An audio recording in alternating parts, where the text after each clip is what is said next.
ギャルをお呼びしました。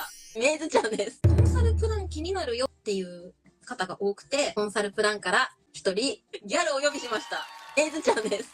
あ、メイズちゃん出てこないじゃん。あれ、ギャルどこ？メイズちゃんの、ちょっと軽く自己紹介いただいてもいいですか？自己紹介、作品とか動画とか出させてもらってます。今、麦ママさんにコンサルしてもらってるっていうところですね。元は8月まで、看護師をやってました。ということでね、看護師さんの使うこの聴診器っていうところでね、動画もね、出してもらってます。